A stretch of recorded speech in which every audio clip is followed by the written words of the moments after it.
The way I like to talk about purpose is What are the other top skills you think someone in their 20s should learn? I think that is one thing that can help set leaders apart is being willing to. If someone wanted to create a business, do you think that it's better to start by trying to build a community first? Oh, so that's interesting. Can you go in depth and talk about, the stages of someone writing and how you try to help out? Yeah, I'd love to. This is what I'm doing right now on the planet is sharing that knowledge. So, hi, Michelle. How's it going? It's great. So good to be here. Oh, great. Well, it's nice having you here. So I just want to get right into the main topic here, which is I saw you on TED Talk. I thought you did a great job there. Thank you. You really hit on something that has affected me and I'm sure a lot of other people, which is procrastination. So could you just go into the main topic there, which was you said something along the lines of... I could say it. Yeah, by all means. Procrastination or percolation is what I like to talk about. And, I think we beat ourselves up a lot because we think we procrastinate. And sometimes I just think it's not time yet. We're being creative. We're in our creative brain. We're thinking about it. And we push ourselves because we're brought up in a do society. And sometimes we have to take a breath and just let our creativity flow a little bit more until it's actually time to follow through on whatever project we want to follow through on. So you mentioned creative incubation, and that hit home because I usually go into the shower and just think, and it's great. I have these little moments throughout the day, and it really hit home. So creative incubation. Do you think how long is that process? Do you think?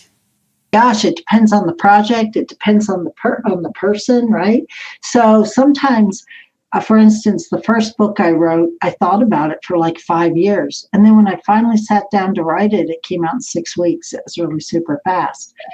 But I thought about it for 5 years. Other things, I'll be like all over and jump in and get it done in weeks, right? So it depends on the project. Sometimes when you talk with artists or creative people, they may work on, let's say, a painting. They may work on a painting and think it's done and put it up and look at it and walk by it every day for a few weeks and then decide, whoa, this isn't done at all, and get in and be in a creative frenzy and redo the painting, right? So I think we have to allow our creative instincts to lead us sometimes. And the caveat is to really know when we are procrastinating. Yeah, that's definitely. In today's society with TikTok and a whole bunch of easy dopamine releases, it's very easy to get sidetracked. And along with the whole creative side, you have gone in depth on marketing archetypes. And that's interesting because my background is in marketing. And I do tend to see myself on the creative side. But I had to ask, how many archetypes are there, do you think? Well, I created 6 and then I added a couple more, but archetypes are out there in the world, right? Mothering is an archetype. People can be mothering whether they're mothers or not mothers, right? It's an archetype. Wisdom keeper can be an archetype. Gatekeeper. My archetypes around marketing are professor and star and politician. But they're just names for a metaphor that helps us identify something inside of us to help us understand how to interact with the world. So, there's as many archetypes as we want to make up. There's no limit. But I use them to help us understand that there's no right way for any one person to market. And it's okay if you're not a natural networker. It's okay if you're not a natural TikToker. You can either learn those skills or find something that's more in alignment with who you are innately. So if you aren't a specific archetype, you can learn some of those attributes and build it into your process. You can. What I like to say is if it scares you to death, or you know in your soul you got to learn it, then you probably have to learn it. If you're like, maybe someday, then you probably don't really need to. But if it's scary, it's probably something that's important for you to learn, right? Because that's where we push up against ourselves. So a good example is being visible on social media. I work with a lot of authors who just don't want to be social, don't want to be out there, don't want to be visible, don't want to use social media. And usually it's something inside them that's just holding them back, and they really need to push through that. Does not mean you have to do TikTok, does not mean you have to be on Instagram, but you need to find out what that is inside of yourself that's causing you to shrink and pull back when you've written a book and you obviously have something to share with the world, right? So if it's a little bit scary, it's probably yours to do. If you just don't care, like, I don't care about social, I'm going to go network in my community, I'm going to go to the library and networking events and local things, then go learn that and be better at that. Yeah, that makes sense. Yeah, I always try to look at this as, if you're in your comfort bubble, you're probably not learning that much. You have to get outside of that, feel the discomfort, and over time, your bubble expands. In a previous interview, you actually said that sales is one of the best skills a young entrepreneur can have. So I just want to know, what are the other top skills you think someone in their 20s should learn? I think the best leadership skill besides sales that I've learned is listening. And that's not always super easy because you have team members, you'll have clients, you'll have vendors who may have something great to say about you, but may also have feedback that's not so easy to hear. And to be a good leader, you got to hear it. Doesn't mean you have to always act on it, but you have to honor the other person's need to tell you. And I think that is one thing that can help set leaders apart, is being willing to listen and really hear another person. And then we use our own judgment as leaders and business owners to discern whether to act on that feedback or not. Yeah, that makes sense. I definitely think that is probably one of the downfalls of managers, executives, people that don't listen from the bottom all the way to the top and just kind of go without any information. So it can be humbling, but it's definitely worthwhile to have that open mind.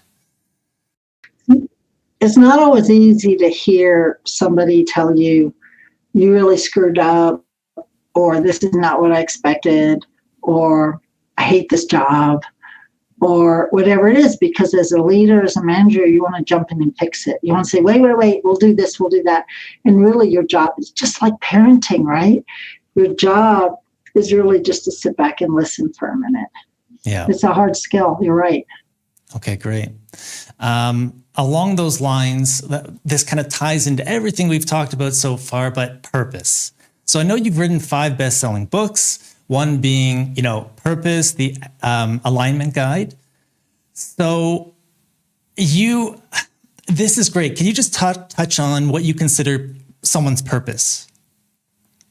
Yeah, so I believe we're born with purpose. Everybody's here for a purpose on the planet with a purpose. Even if you don't know what your purpose is, I spent years chasing purpose, thinking my purpose was out there.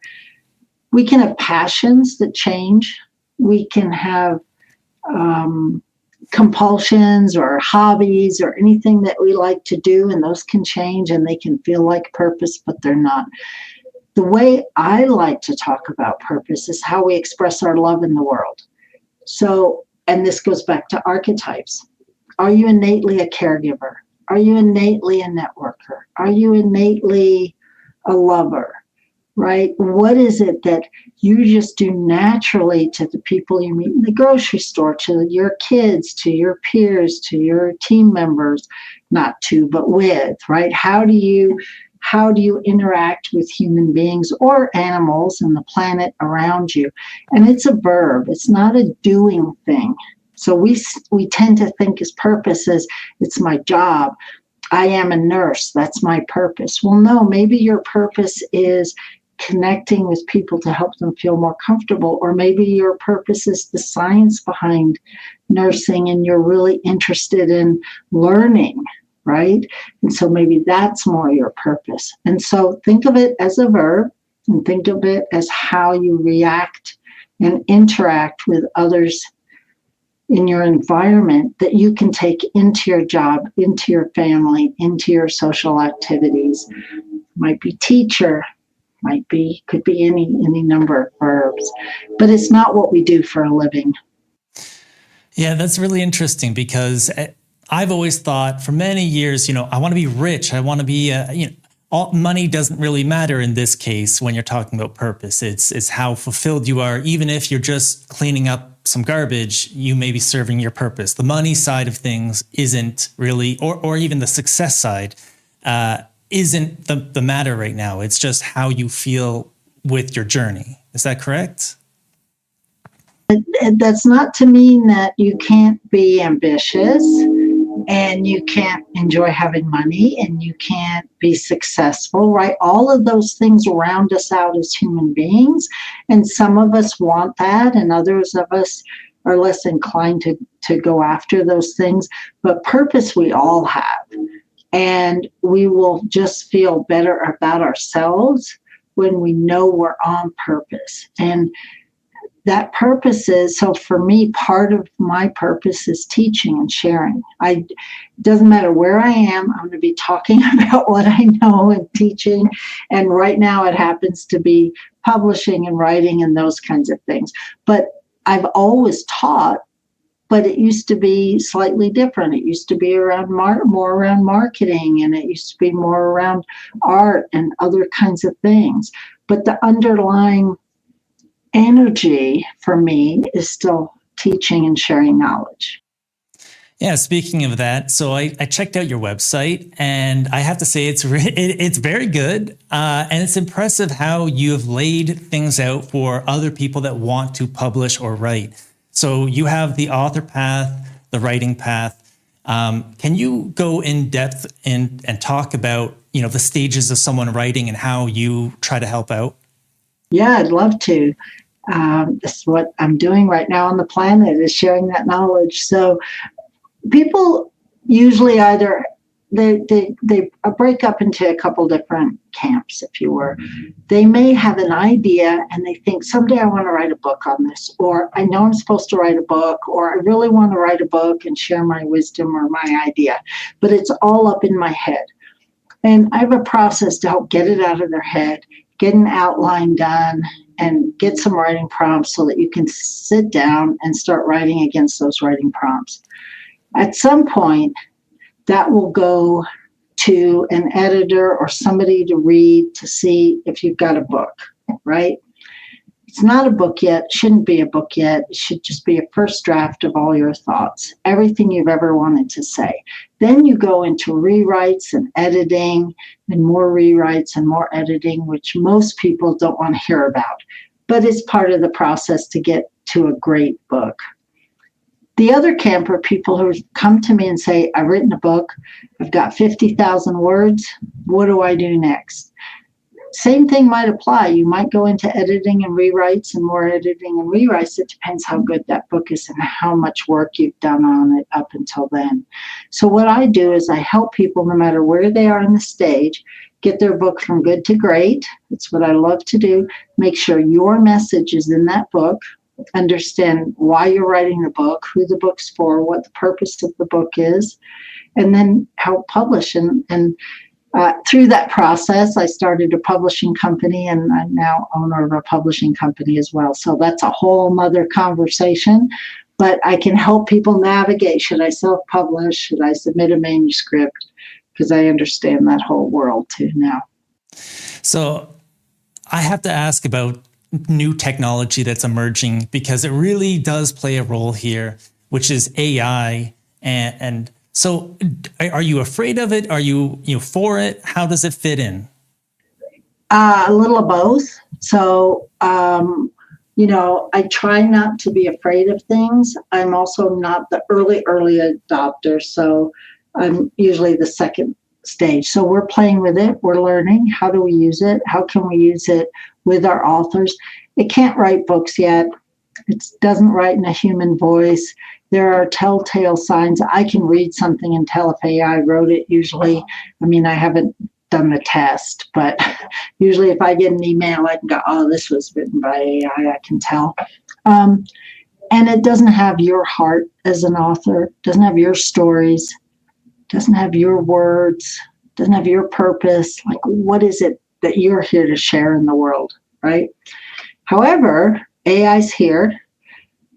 It's coming. Let's figure out how to use it to benefit humanity and not take away from humanity. So I am using it for certain things, like to do some research, to give me some ideas for bullet points, to give me some ideas for social media, chapter titles. Here's my chapter title. Can you make it better?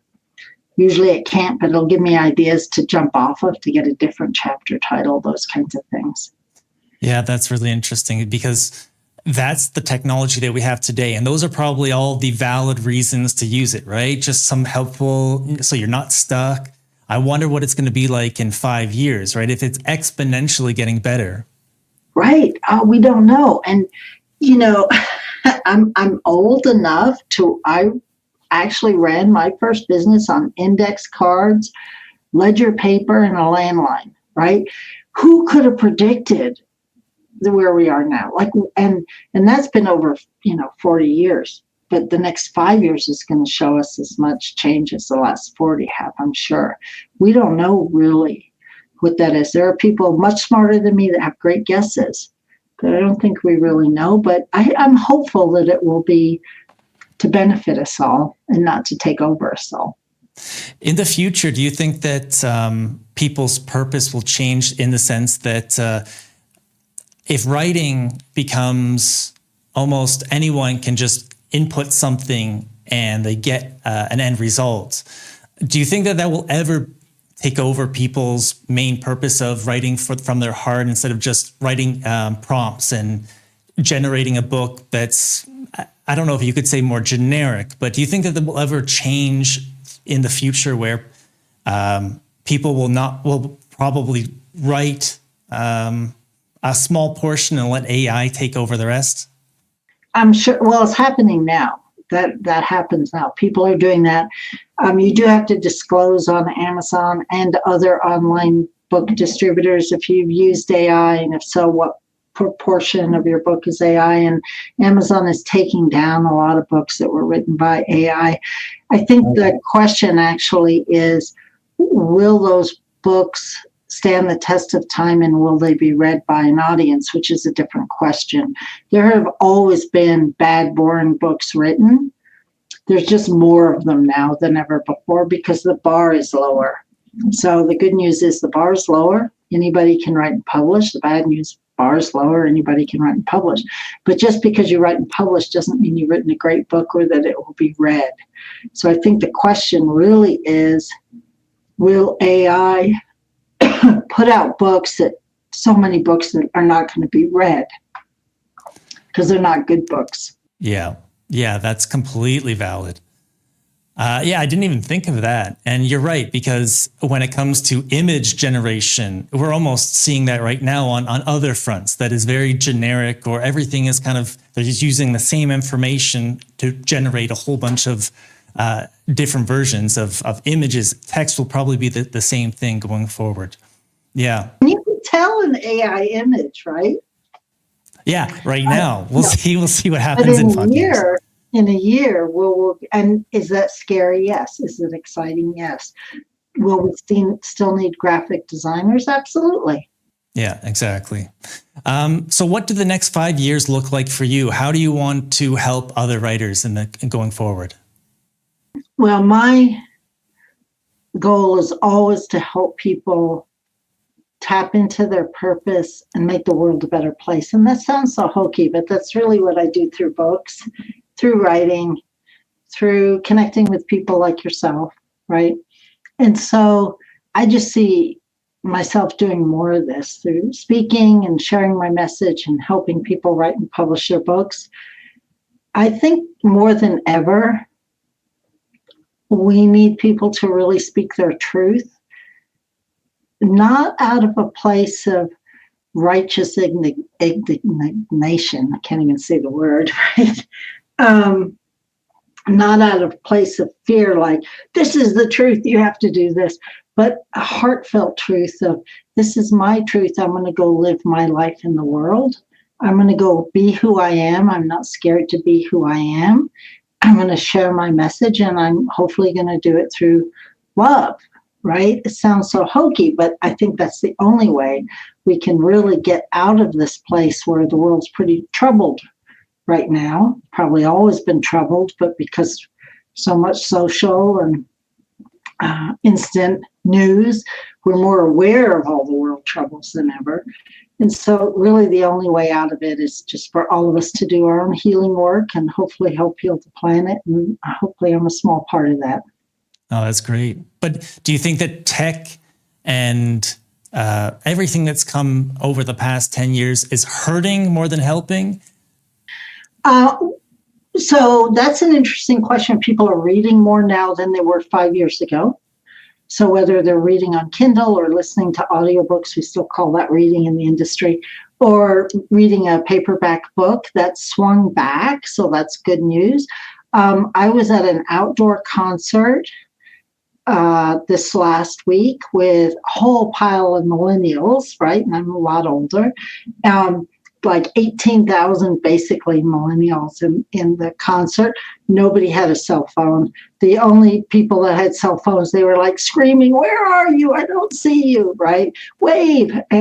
But like people weren't on their phones like they were even 2 or 3 years ago as much. And so I see a shift. I hope that we're coming back to community and that we're using the technology to help us and to make our lives easier and more fun, not as a crutch, not as a substitute. If someone wanted to create a business, do you think that it's better to start by trying to build a community first before marketing a program or a product? Oh, so that's interesting. What a great question. To build a business, I think first and foremost, you have to be deeply rooted in your purpose. Why do you want to build a business? What are you here for? Who are you hoping to help? Why do you want to help them? Then you have to analyze the marketplace. I had a conversation with someone else today. The marketplace is the reality. Just because you want to go heal the world through prayer doesn't mean the marketplace is going to pay you for that. They probably will, but you've got to find where that goes together, right? And so start with purpose, then what is the gap in the market? How can you serve them? What do they need? What's needed right now? Where can you fit in? And then start talking to that community and start building your business around that. So I think, yes, you have to build your community, but you have to build a community that's a fit for what you're offering and what's needed. How would you go about creating or validating an idea, like product market fit? So you've now reached out to communities, and like, how would you recommend people actually validate their purpose, what they're trying to match together?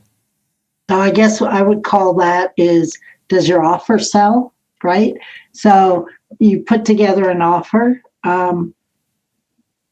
So I find this fascinating question, because I guess if I knew the answer, I would be like making billions of dollars and retired. I think as entrepreneurs, we're always testing that, right? We're always testing it.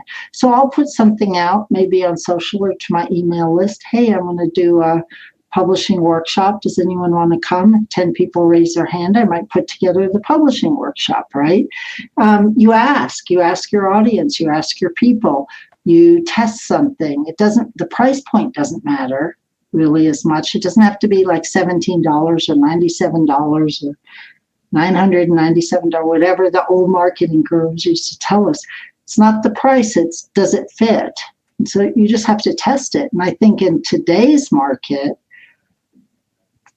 you got to be careful about pivoting too far, but maybe just pivot a little bit to make it more of a match.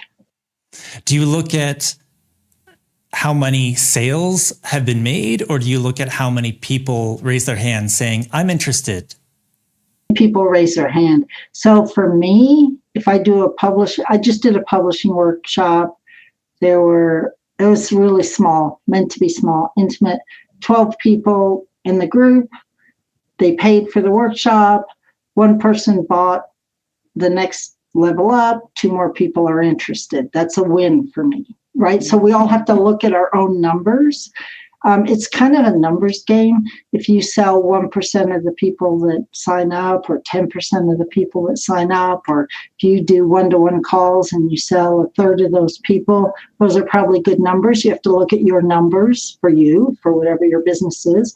And you're nodding your head. You've been in marketing. It's right. It's a numbers game, part of it. And so just know your numbers and your own conversion rate. Yeah, my marketing world is digital. So getting the feedback from people is almost instantaneous depending on what you're doing. So how does that work in the world of books? How do you get feedback without, you've done the entire thing and then you find out, oh, this doesn't fit. What do you look at? So are you talking about like a book itself, or are you talking about like if I were to offer a writing class?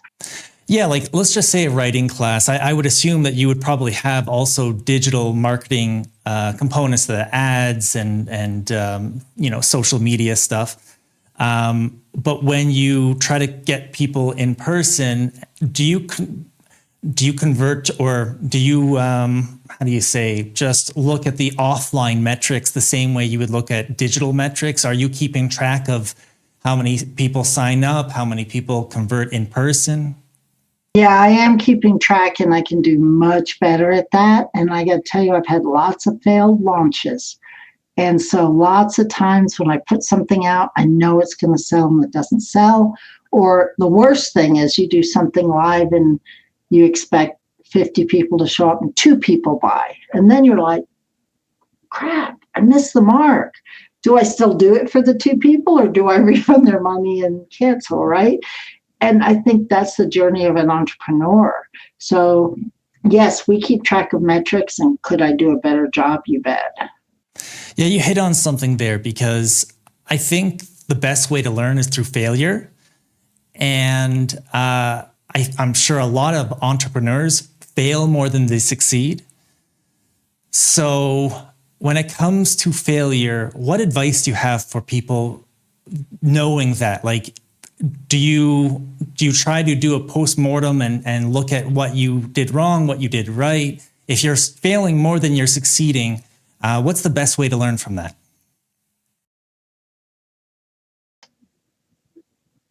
So I probably don't do as good of a job in postmortem, but I do try to figure out where I missed the mark.